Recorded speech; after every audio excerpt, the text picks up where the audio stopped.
안녕하세요. 반갑습니다. 하나님의 은혜와 평강이 늘 함께하는 귀한 하루가 되시기를 바라고 기도합니다. 그리스도를 전파함, 선행으로 구원받지 못함, 우리 두 번째 구절인데요. 디도서 3장 5절 우리 함께 암송하겠습니다. 우리를 구원하시되 우리가 행한 바 의로운 행위로 말미암지 아니하고 오직 그의 긍휼하심을 따라 중생의 씻음과 성령의 새롭게 하심으로 하셨나니. 세 번역으로 외워보겠습니다. 디도스 3장 5절 말씀. 우리를 구원하셨습니다. 그분이 그렇게 하신 것은 우리가 행한 의로운 일 때문이 아니라 그분의 자비하심을 따라 거듭나게 씻어주심과 성령으로 새롭게 해주심으로 말미암은 것입니다. 아멘. 이 시간 함께 찬양 드리겠습니다. 우리의 참된 기업은 예수님, 그분의 나라에 있습니다.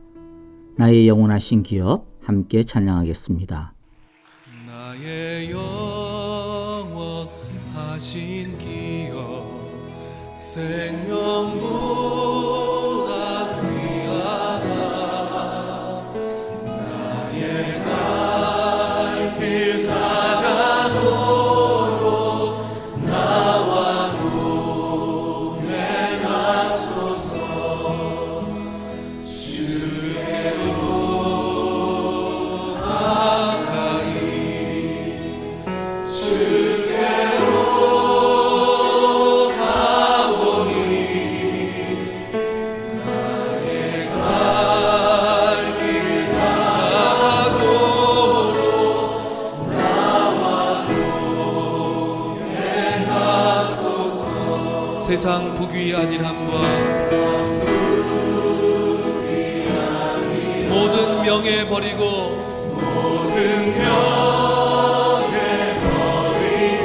험한 길을 가는 동안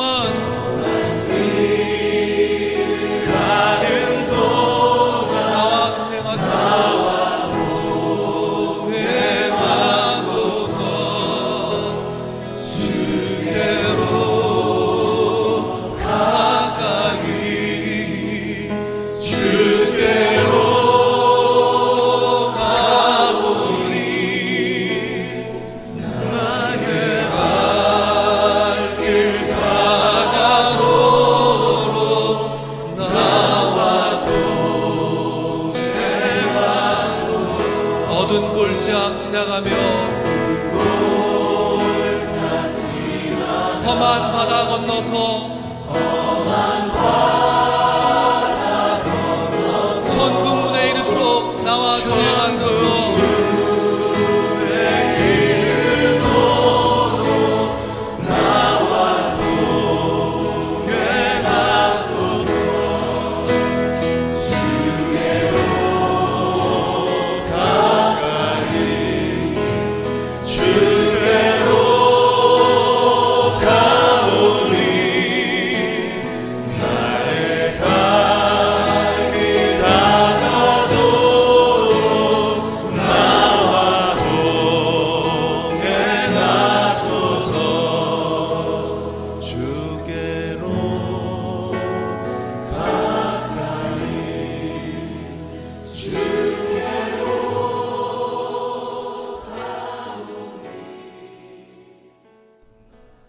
오늘 우리에게 주시는 말씀은 데살로니가전서 5장 1절부터 11절입니다.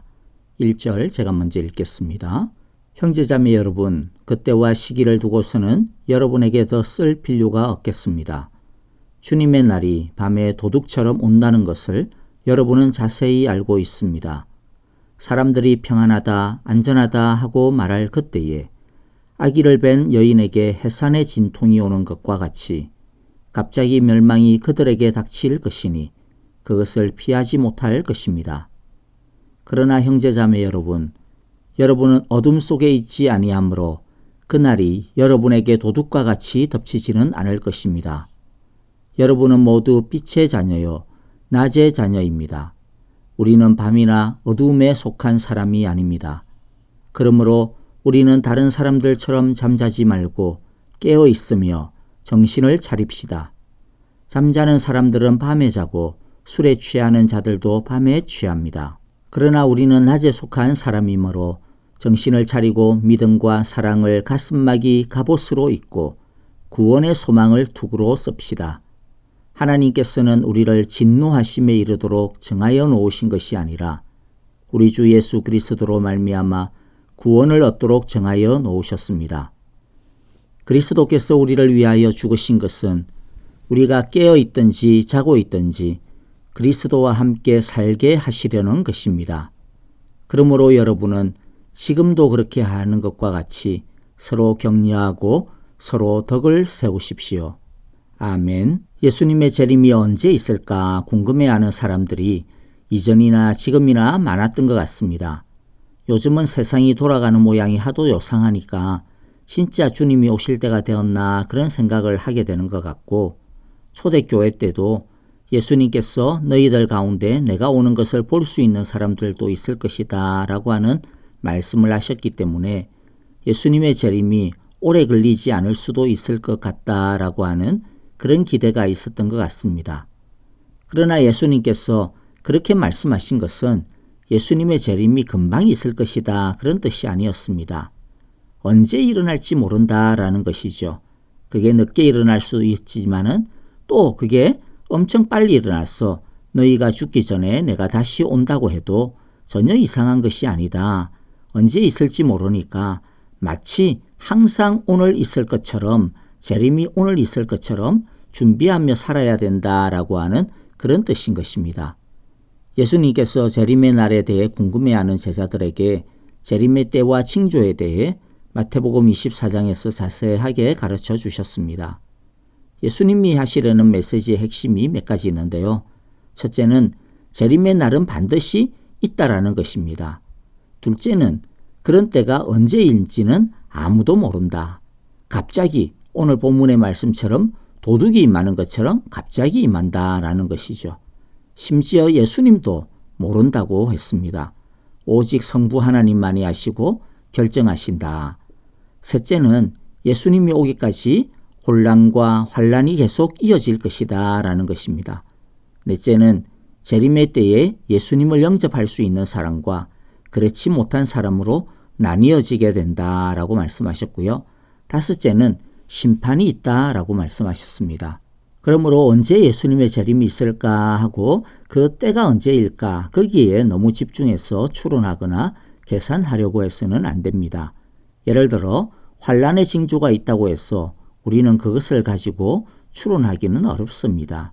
예수님이 말씀하시려고 하는 것은 예수 믿는 우리와 세상과의 갈등이 일상화한다라고 하는 것을 말하는 것이고, 이 세상의 악의 활동과 그 활동의 이 점증되어짐에 대해서 말씀하시는 것입니다. 그러므로 이 세상의 어지러움과 악함과 예수 믿는 사람들이 당하는 고난은 이 세상, 이 세대가 끝날 때까지 항상 있을 것들입니다. 재림의 때가 언제냐 그것을 알아보려고 에너지를 쏟는 것은 정말로 할 짓이 없는 한가한 일일 것입니다. 예수님이 에너지를 쏟으라고 하시는 것은 따로 있습니다. 온 힘을 집중하라고 하는 것은 따로 있습니다. 우리는 그것에 우리의 온 마음과 뜻과 힘과 정성과 시간을 집중해야 합니다. 그것이 무엇입니까? 6절에 보면 그러므로 우리는 다른 사람들처럼 잠자지 말고 깨어 있으며 정신을 차립시다. 잠자지 말고, 여기서 이야기하는 잠자지 말라라는 것은 영적으로 잠자지 말라라는 것입니다. 영적으로 깨어 있어야 되고 정신을 차려야 한다라는 것이죠. 그러면 깨어 있고 정신을 차리는 것이 무엇입니까? 8절 보면요. 그러나 우리는 낮에 속한 사람이므로 정신을 차리고 믿음과 사랑을 가슴막이 갑옷으로 입고 구원의 소망을 투구로 씁시다. 그리스도께서 우리를 위하여 죽으신 것은 우리가 깨어 있든지 자고 있든지 그리스도와 함께 살게 하시려는 것입니다. 재림의 정확한 시간은 우리가 알 수 없습니다. 그러나 분명한 것은 반드시 있다. 그리고 언제든지 있을 수 있다라고 하는 것이죠. 그러므로 우리는 예수님을 언제 갑자기 만나게 된다 하더라도 당황하지 않을 준비를 하고 있어야 된다 말씀합니다. 그리고 또 우리가 신경 써야 될 것이 있는데 예수님의 재림만이 문제가 아니죠. 예수님의 재림을 먼저 만나지 않더라도 우리는 죽음이라고 하는 것을 통해서 먼저 예수님을 만날 수 있습니다. 그런데 죽음이라고 하는 것도 내가 죽는 것임에도 불구하고 우리 중 어느 누구도 그 때를 정확히 알 수 없습니다. 그러므로 죽음도 마치 재림처럼 분명히 있는 것이면서 동시에 언제 일어날지 모른다라고 하는 특징을 가지고 있습니다. 그러므로 죽음은 개인적인 차원의 종말, 주님을 만나는 재림의 사건이라고 해도 과언이 아닐 것입니다. 사람들이 나름대로 죽음을 준비하지 않습니까? 건강을 지키려고 운동도 하고 생명보험도 들어놓고 유서도 써놓고 살아남을 가족들을 위해 재산도 마련해 두고 이런 여러 가지들을 애씁니다. 이 모든 것들이 다 죽음을 나름대로 준비하고 있는 것이죠. 이것처럼 우리도 주님을 만날 준비를 해야 합니다. 우리가 그런데 진짜 준비해야 되는 것이 무엇입니까? 아까 말씀드린 대로 영적인 준비가 필요합니다. 낮에 속한 사람으로 사는 것입니다. 낮에 속한 사람이라고 하는 것은 빛에 속한 사람이라는 뜻입니다. 의의 사람으로 산다는 뜻입니다. 정신을 차리며 살아야 한다라는 것은 그냥 술에 안 취하고 맨정신으로 살면 된다 그런 것만이 아니죠. 이 세상을 살 때 예수님의 정신을 가지고 사는 것이 정신을 차리고 사는 것입니다. 세상적 가치관에 빠져서 그것을 따라 사는 것이 아니라 말씀의 가치관을 가지고 살아야 한다라는 뜻입니다. 그래서 말씀이 옳다고 하면 옳은 것이고 말씀이 하지 마 하면 하지 않는 것이고 가 그러면 가는 것입니다. 그래서 믿음과 사랑을 가슴막이 갑옷으로 입고 구원의 소망으로 투구를 쓰고 여러분 이게 무엇을 의미하는지 아시죠?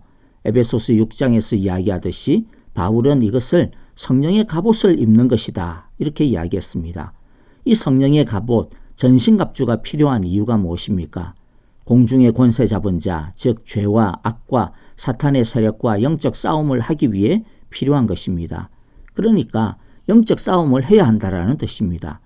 세상이 가자는 대로 그냥 이끌려 다니면 안 된다라고 하는 뜻입니다. 그런데 우리 힘으로는 이길 수 없으니까 하나님이 우리에게 주신 무기들로 무장을 해야 한다라는 뜻이죠. 아주 쉽게 표현을 하면 항상 영적으로 성장하지 않으면 안 된다라는 말입니다. 영적 성장과 영적 성숙, 이것이 우리가 낮에 행하고 정신을 차리고 살아가야 하는 모습입니다. 그래서 우리는 깨어있든지 자고 있든지 그리스도와 함께 살아야 합니다. 무엇을 하든지 예수님과 함께 예수님을 따라서 해야 한다라는 뜻입니다. 말씀을 마무리하겠습니다. 예수님은 반드시 오십니다. 우리가 그때를 알 수 없어도 예수님은 반드시 오십니다. 오셔서 반드시 심판하실 것입니다. 그러므로 우리는 깨어 준비하며 살아야 합니다. 빛의 자녀로 의의 자녀로 삽시다. 성령의 갑옷을 입읍시다.